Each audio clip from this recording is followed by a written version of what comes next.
All right. I want to welcome to Hopeful Tribe, Bob Livingstone. How you doing, Bob? I'm doing pretty good. How about yourself? Oh, I'm doing really well considering. Uh, Yes. as we discussed before, I really am excited to talk about pandemic stress with you because I feel like it's really up again for people since the Delta variant, reared its ugly head. Just as people were starting to calm down a little bit, I think the anxiety went back up. The anxiety went back up. And also, I think at the same time, there's a big push to go open everything up. Right. Because I don't think that the public will tolerate another lockdown. No. And our governor's certainly not going to do it at least till after next week, after the recall election. And he Right. might not do it then because there's so much pressure. And hopefully we won't have to go there.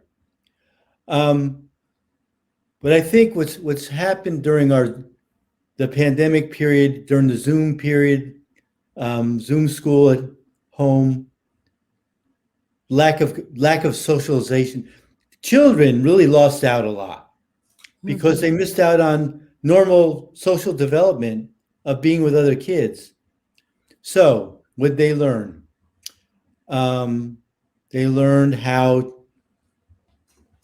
just being at home, being on the screen, and then week after week, day after day of that, then the idea of going outside became scary because there's a big change. So I think the reentry is really is difficult, and then it's kind of thwarted with this whole Delta variant and the hysterical news that it's on the television that's really not helpful. And then there's certain segments of society that feel like it's a hoax, anti-masks, maskers, vaccinators. Yeah. That doesn't help either. So it's Right. really like it's an overwhelm for people, and adults, I think suffer from the same thing. So, for example, for me, I didn't go to the office for 9 to 12 months. I did all my work at home on my computer on Zoom or FaceTime. So I would get in the car maybe once a week. It was like, how do I start my car? What key do I use? And you just became really self-aware, like, I'm outside now. All these things that we always just took for granted. And then not having as much in the early part of the epidemic, either not seeing people or seeing people strictly with masks on and keeping a social distance and keeping that in the forefront of your brain. It's very stressful, I think. Very stressful. And and we really can't go back to normal yet, I don't think, where we can let our guard down. I don't feel like it's safe to do that. I won't go in an indoor restaurant, even with a mask on, because it doesn't feel safe to me. Outdoors, yeah, I'll do that. And where I work in San Mateo, there's a lot of tables outside, a lot of people eating outside. And in San Francisco, where I live, same thing. And but it's going to get cold. Then what's going to happen? Well, over here in Oakland, we have a lot of places that have nice outdoor setups with heaters. Yeah. So we can still eat outside in the winter. And probably they'll adapt on your side too, right? In the winter. Right. Well, and that leads to something else. We also have this whole climate change thing to face. Where, I'm a runner. I run 25 miles a week. Every day now. Yeah. 25 miles a week? Yeah, I've been doing that for years. That's amazing. I had no idea. Okay, go ahead. Well, and that's, to me, one of the topics was we were talking about anxiety. Uh-huh. Exercise is a really important part of this, I think, because as you run, the endorphins in your brain kick in, and you calm down, and you feel a sense of peace and tranquility that you don't usually get. So having to check my phone and the weather and the air quality every day is a new thing. And we've been lucky here in the city. The air quality's been good. That's what they say, although sometimes it doesn't feel or smell good. So I don't know, but the climate change is a real thing. And yes, something's got to be done about it.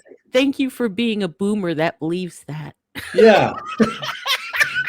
Oh, that's insane. Can you talk to your friends, please? Yeah, well, I joke about it. I say, well, yeah, January 9th, that was the day of last year. No, this year. That was the day, as you probably remember, maybe you remember the date. The sky was orange. Oh, the street lights are on all day. So I wrote my poem that I wrote about that. The opening line, he goes, it's January 9th at 9 a.m. The sky was orange as Donald Trump's skin. Oh God. And it was. I mean, it was. I have and pictures. The streetlights were on all day, and it was like, this is like the end of the world. It was so creepy, Bob. And just by coincidence, as I was driving to work that day, because I actually worked in a psychiatric facility the first year of the pandemic.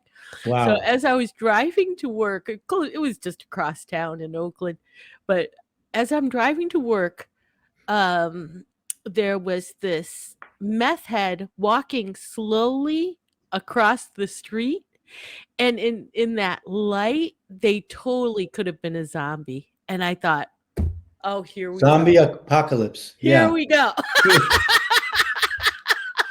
But I really felt for my patients when I got into work, because their, grounding in reality already was shaky. And then this orange sky happened and they didn't know what was going on. So we did all kinds of things to try to help people cope with that day, because it was very frightening. It was. And it's had a long-lasting results. We've all been traumatized collectively through a number of different experiences. The pandemic being one of them, climate change being another, and just the uncertainty of life. So I feel like my role as a human being, as a therapist, as a writer, as a musician, is to try to find hope for myself and to try to help other people find hope in this time. I love it. I love it. That's why you're on Hopeful Tribe. Yes. I wanted to back up a little bit before we go forward and introduce you to people who might not be as familiar. This is Bob Livingstone. He is a psychotherapist and a licensed clinical social worker. He's an author of many books. The first one I read, it might be your first, I don't know, was Redemption of the Shattered. Oh, yeah. That was my... It's written almost 20 years ago now. Right? And I don't know if I ever told you this, but I read this in graduate school. No kidding. Before I ever met you. Wow. And I really admire his work. And also his wife, Gail Meadows, who is the principal of Meadows Livingstone School, which is... to call it a unique community school is really an understatement. I mean, one of the most special learning places ever, which is why Even though I generally homeschooled my children, I sent my youngest son there because it was so special. Um, and then also, I just learned this today that Bob has been collaborating with Brian Dyer. Brian Dyer on songs about COVID-19. You want to play? Is it okay if I play one of these? Oh, yeah, sure. It's hard to find much fun in these times of an orange sun. COVID stats instill fear. Find a way to get out of here.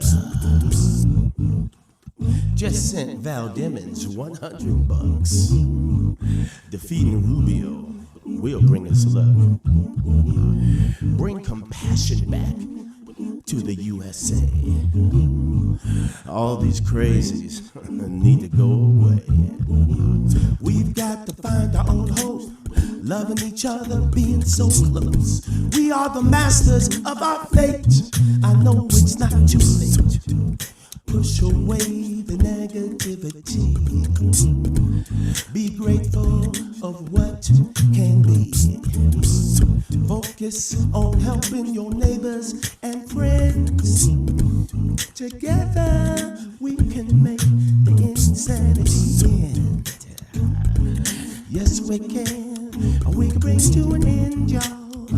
And yes, we can. We got to stick and fight together. We can make it in. And I watch them after he records them, and I go, did I actually write those lyrics? Those are really pretty good.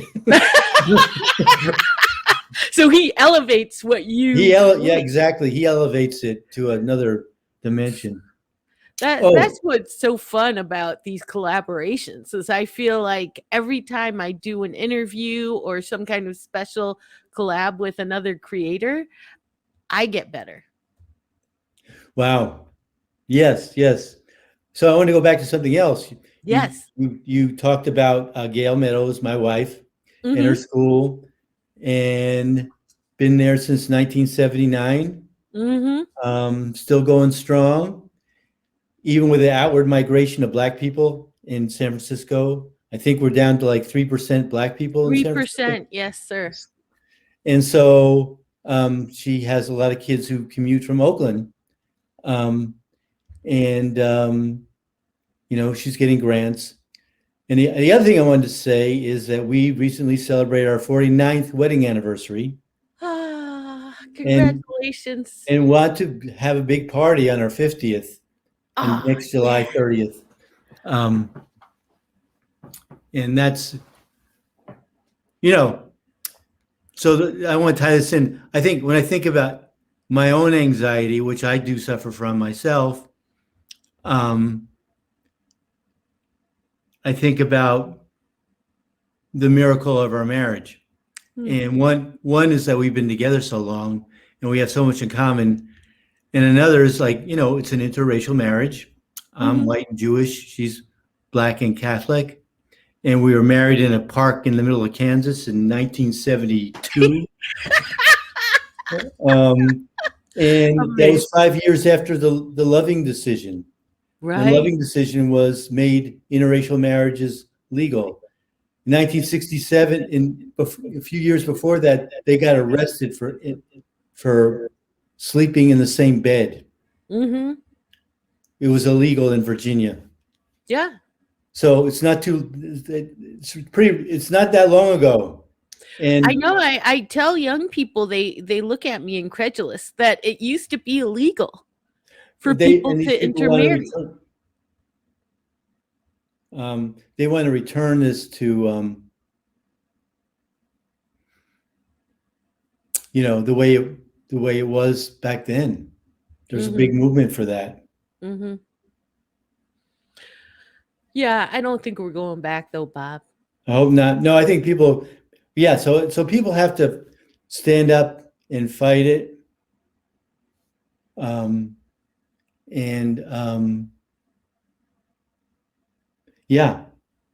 and Yeah. and make sure you vote for politicians who are going to have your interest at heart, and send money to them if you have the money to send. Or at least as close to your values as you can find. Yes. I mean, it's Yeah. hard. It's hard. And It's I don't hard. really think ultimately that the government's going to save us, you know? I No, think we have to help each other. we have to help each other, and we have to push them to do the right thing. Right. They're not going to do it on their own. No, they're not going to wake up one day and say, hey, you know, these social inequities really bother me. You know, they're not going to Right. do it. It's not going to happen. We have to do it. And part of why I have been enjoying Hopeful Tribe so much is because most of my audience is people between the ages of 18 to 34. And they seem very clear on the issues and what directions we need to go in the future. Right. We need to hit the streets. Yeah. For sure. Yeah, because you're right. And the politicians aren't going to do anything.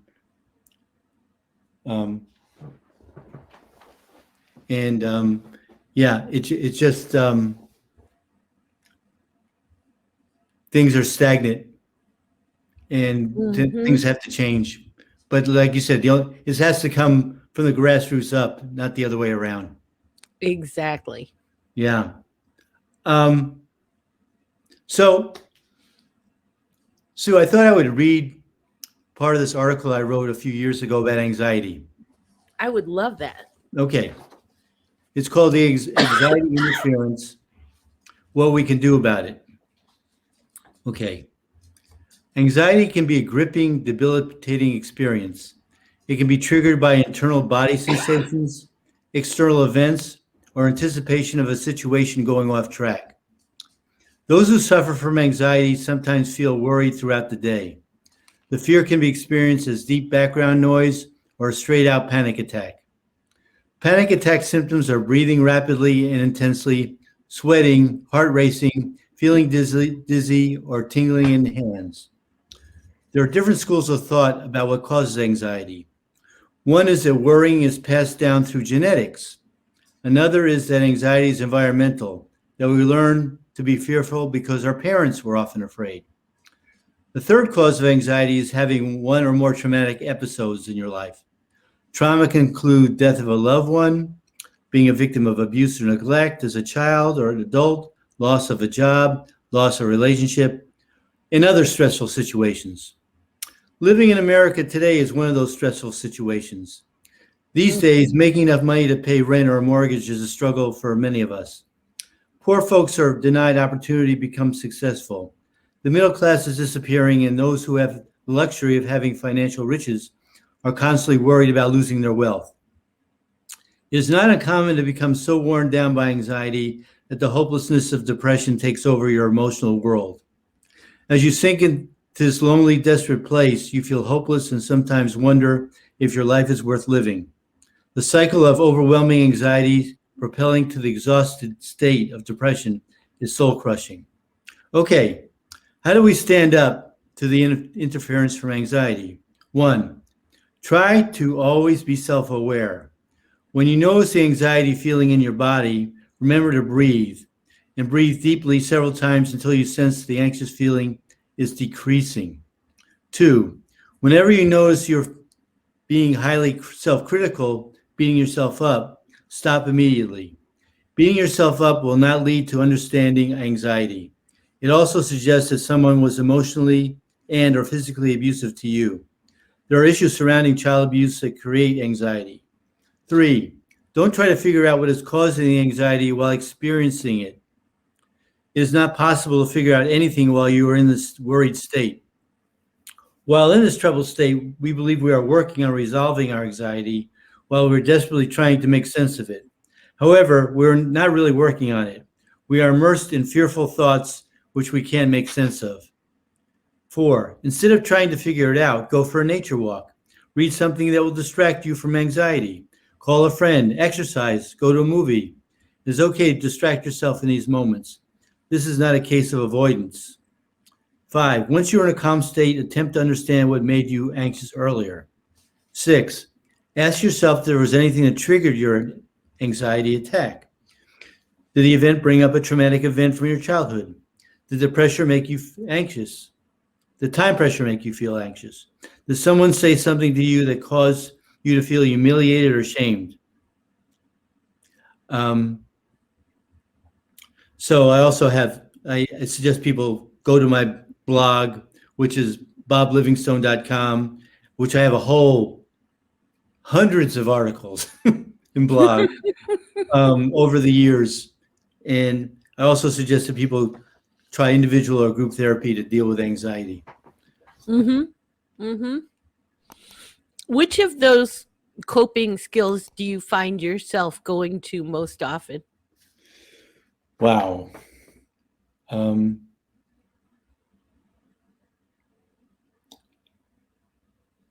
I think the distraction.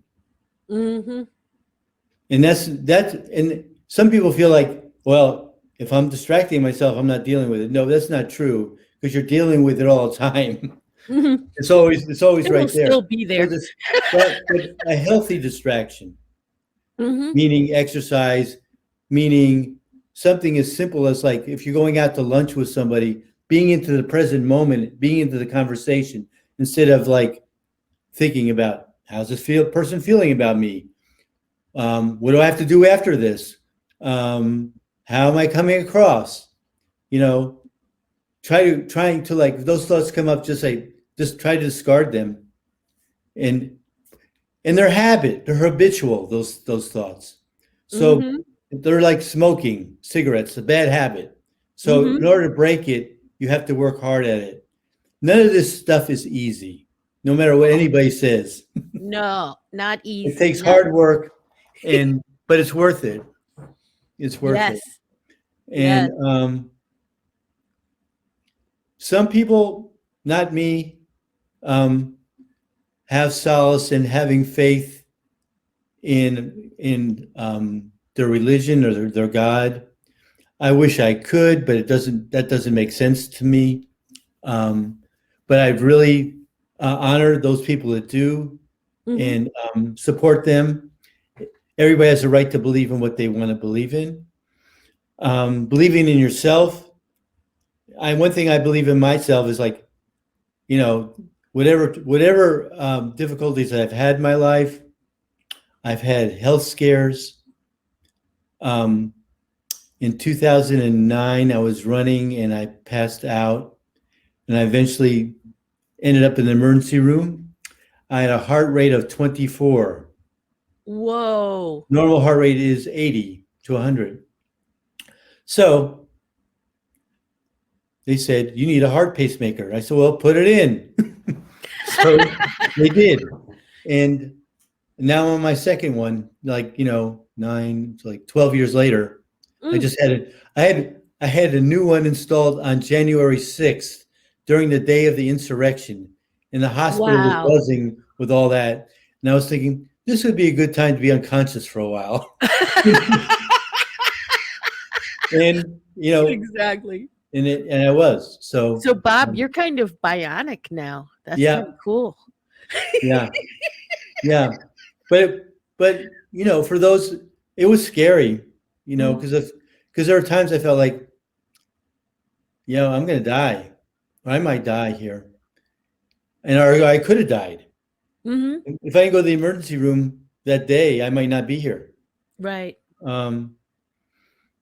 And so, as an aside to all this, and I guess to help deal with my anxiety, whenever I deal with doctors, I can be, let's see, am I allowed to curse on here, or shouldn't I? We would prefer. I will not then. I will not then. Let's just say I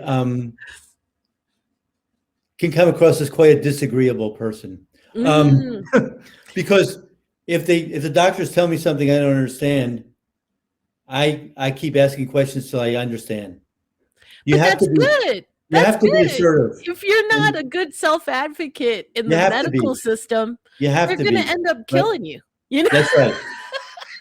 That's exactly right. And because as long as the healthcare is a profit-making system, it's never you're going to have to like fight for your rights. And I have good healthcare.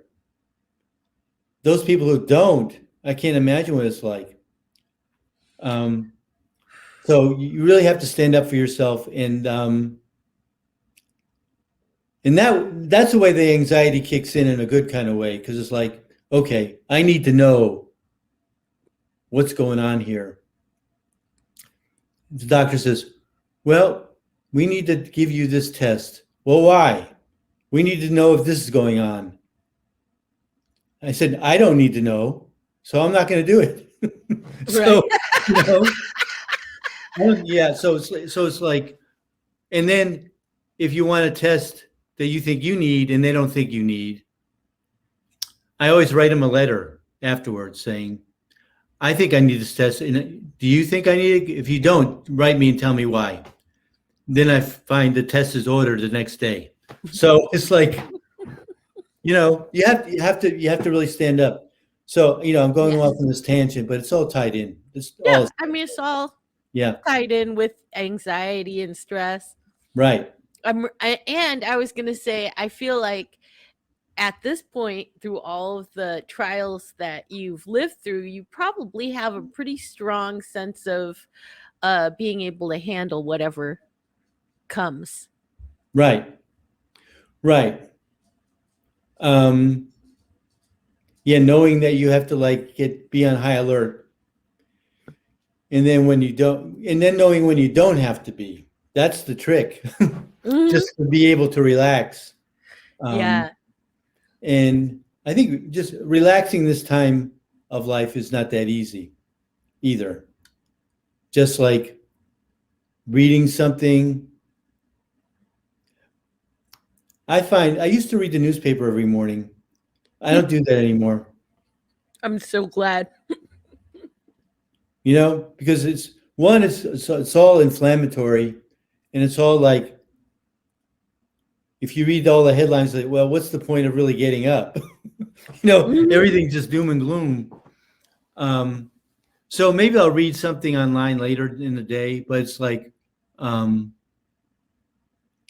what I want to see, or what I want to see in the news are like, okay, this is going on. This is what you can do about it. Right. And I might even disagree with it, but at least having more solution based, Mhm. right? So I think focusing on that is a really good step too. Yes. I gave up mainstream media years ago Yeah, because I found it was bad for my mental health. And a lot of people that when they first meet me, or maybe even some people who watch my videos, assume that I'm just a very calm person. But actually, I have really bad PTSD. And I've just learned through years of therapy and spiritual work how to manage my PTSD, right? And the symptoms of it. And so, one of my practices that really keeps me grounded is in the morning, I start out really uplifting myself in various ways, through prayer, meditation, yoga. I've shared on other videos, I do a happy dance before I start working every morning. That's So, good. like, I have my music going and I dance for a while before I even sit down to face the world, or go out to face the world. I have my cup completely full. And it really helps a lot to start out nurturing yourself, I think, rather than looking out at the world. Right. Right. Right. And that's a lot more. People don't do that usually, right? Right. Because it's like we're not taught to do that.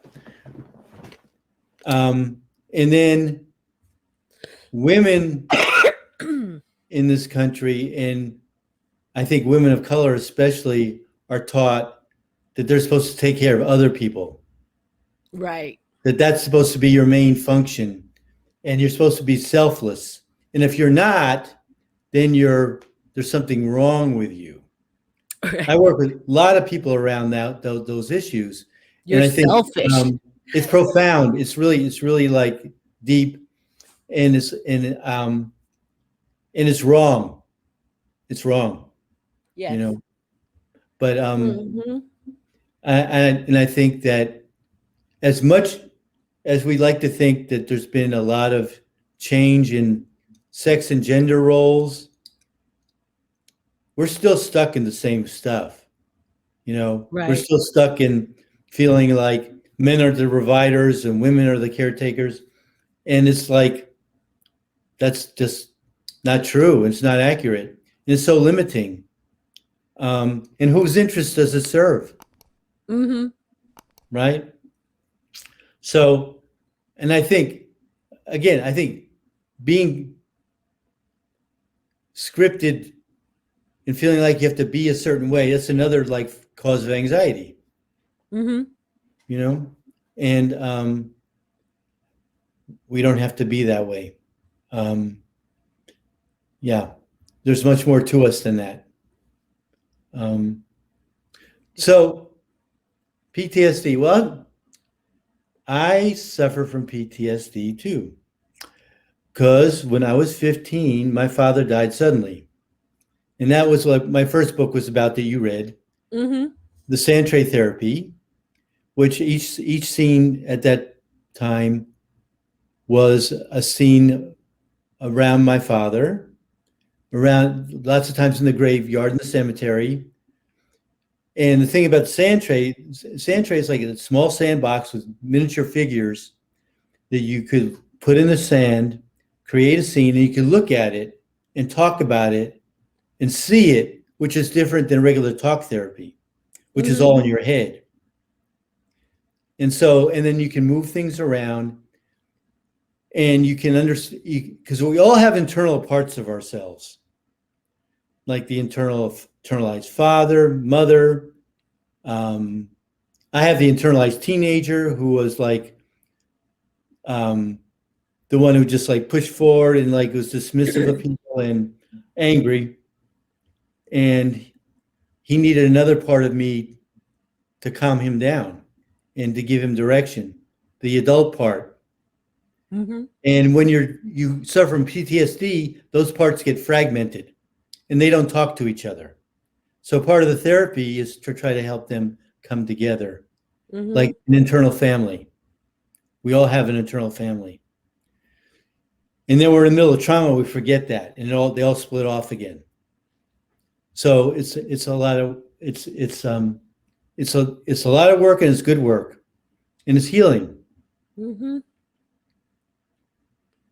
Yeah, it's a beautiful thing. Yeah. What would you say to somebody who's really struggling right now with pandemic stress? What would you recommend? Okay. One I would recommend is like, don't sit around all day and spin it around about how worried you are. That's the worst thing you can do. Hmm. Get into whatever it is you want to get into your interests, whether it's playing music, whether it's writing, whether it's your job. If you want to find another job, focus on that. Get outside of your head. That's the first thing I recommend. The other thing is you got to get good sleep. Mm. Mm. In the beginning Sleep. of the pandemic, I was not sleeping well, and Hmm. that was really common for a lot of people. Um, I'd fall asleep, would wake up at like 2 and stay awake till 6, and then just get up. So now I'm sleeping better, much better. I'm sleeping a normal amount of sleep. And I think a lot of it because my anxiety is lessened. Um, not the things that in the outside world have changed that much, but I've changed because it's like, you know, I'm focusing on what's positive in my life, Mm-hmm. and that's another thing that one can do, Mm-hmm. and you can't do that enough, you know. No, you And then cannot. you need to have things to look forward to. Like when I think about my weekends are filled with, I spend time seeing friends. I have my Afro-Cuban drum class Mm. on Saturday. I have my guitar class on Mondays. And I practice throughout the week. And Gail and I have a singing class together. So Oh, that's so sweet. with Brian. Brian's also a singing teacher. So Ah. so we do all that, and that serves to get you out of your. It's like if I'm playing the guitar and I'm playing something new, and I feel like, hey, I got this. Mm-hmm. It feels so gratifying, and I'm not thinking about, you know, what are the latest pandemic numbers? Right. You know, how full are the hospitals? You know, um, Yeah, I find that if I just stay present in the moment, which you right, mentioned before, and I'm often doing things that I love to do, then I can't help but feel good, right, right? You know, right. one of my first stress responses during the pandemic was I started an indoor vegetable garden. I was just curious. I'd always grown vegetables just to save money and because it's fun. And something about putting my hands in the dirt is really calming. So I thought, why don't I try growing a vegetable garden inside this bay window in my living room and see what happens? And so I got really into it and I found out that I could grow anything that I would normally grow outside inside with the help Wow, of some LED lights. And then I redesigned my entire living room to look like a garden. And so even when I'm inside, I'm outside, and it's so cool. It's really wow, cool. wow. Hmm. Yeah, yeah, yeah. So yeah, so you have that to look forward to. You have that to focus on, and it fills up the space. So there's no room for the useless worry because Right. it's all useless. It's all useless because Yes, worry is always about something that might happen that's what in the anxiety future, is. right? Right, Right now, we're fine, right? Well fed, well sheltered, you and I anyway, right? right, Fine. We are fine right now. And right. most, people can say that at any given moment. Yeah, for sure. And I think that that's important. I mean, it's important to like be thankful for what you do have. And to just stay focused on that, like Right. constantly. Oh, okay. Well, I have three beautiful, healthy sons. You Wow. know, uh, I have a great, big, affordable apartment. You know, things like that. Just Yeah. whatever's most in your face. Just look at that. There's, you know, the song "Be Thankful for What You Got" by William DeVaughn. It came out. I think it's a '60s song. Oh, I can hear it in my head now. Yeah, Diamond in the yeah, back, yeah. sunroof top, digging the scene with a gangster That's a lean. great And song. that's a great song. But I think about that song. It's pretty simplistic, but complicated at the same time. It's and I'm gonna yeah. add that to my driving playlist. I like that a lot. Oh yeah. Well, That's a good one. that's the other thing that's when I was coming up to make a playlist, you need a turntable and a cassette player. Right? When you drop the needle, you record it. It would take hours, days. Now I could just sit in front of the computer and drag stuff over. You don't even have to go that far. You could just ask Google to do it. Yes. You And then I know? have an Apple Watch, and then I put my headphones on, and I go out and run, and it's like, oh, Do and you there's a lot ever of good music coming out today. do you ever wonder if sometimes some of the anxiety that people experience comes from uh too much time on their hands? Like I not think so. enough going Yeah, on? I think so. Especially if if you're not doing anything with that time. Mm-hmm. If you're just like, okay, what do I do now? And you just stare into space. Or the other thing that people do to try to dampen their anxiety is substance abuse. Mm-hmm. That's one of The the unhealthy coping strategies. unhealthy coping skills, and it doesn't work really, because you end up, the obvious. You become addicted. Um, you can suffer from withdrawal. I mean, it's any number of things. Um, and I think the kids have before this all happened. There was a worry on my part about the addiction the kids have on screens, Mm-hmm. particularly boys in video games. Mm-hmm. It was like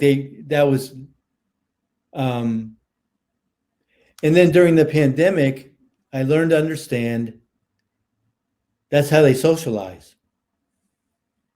They play these games like Fortnite, but they communicate and they talk, which is still different than face-to-face communication.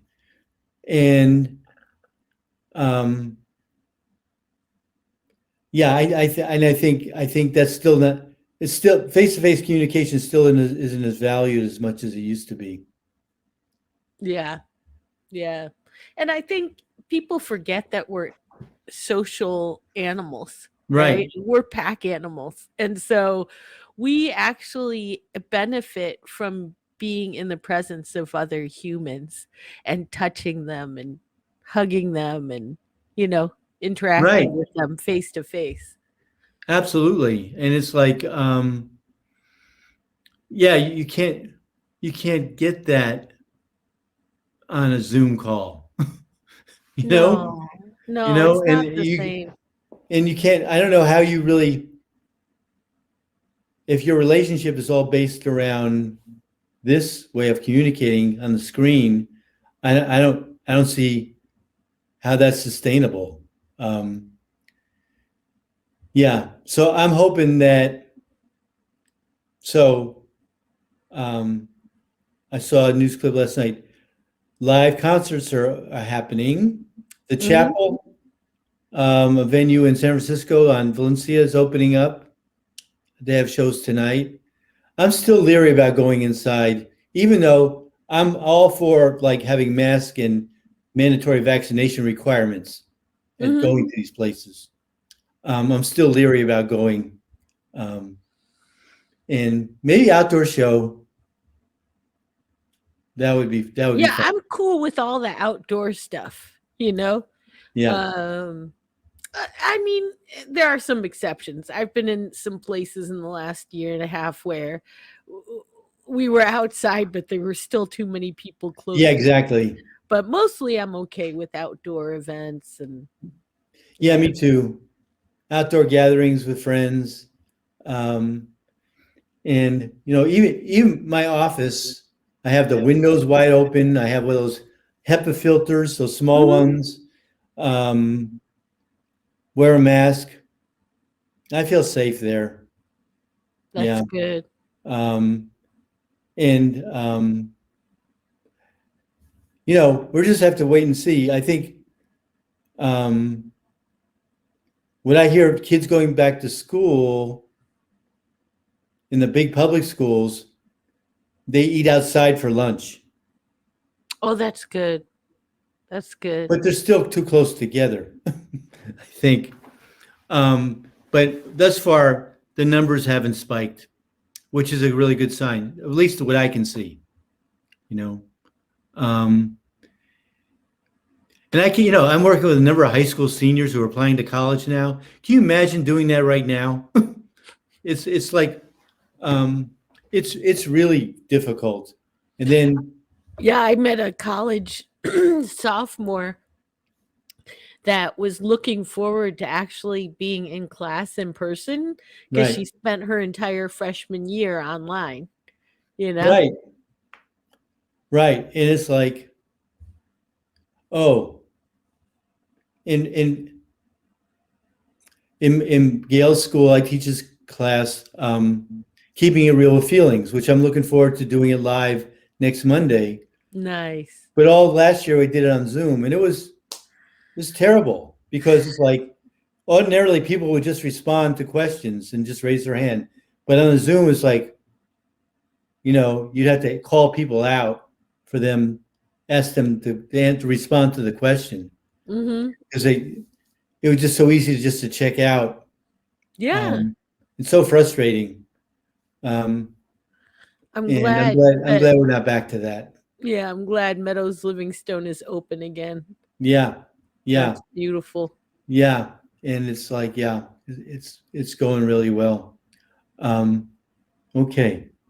I want to thank you so much for coming Oh, and sure. doing this interview with us, and hope you can join us again. Sure. You're so fun to talk to. So I also have a Facebook fan page called Healing Emotional Pain, Awesome. and I have like 7,000 fans. Let me write that down so I make sure to link to that. Healing emotional pain. Yeah. One question I love to ask at the end of interviews, to keep with our hopeful tribe theme, is what gives you hope?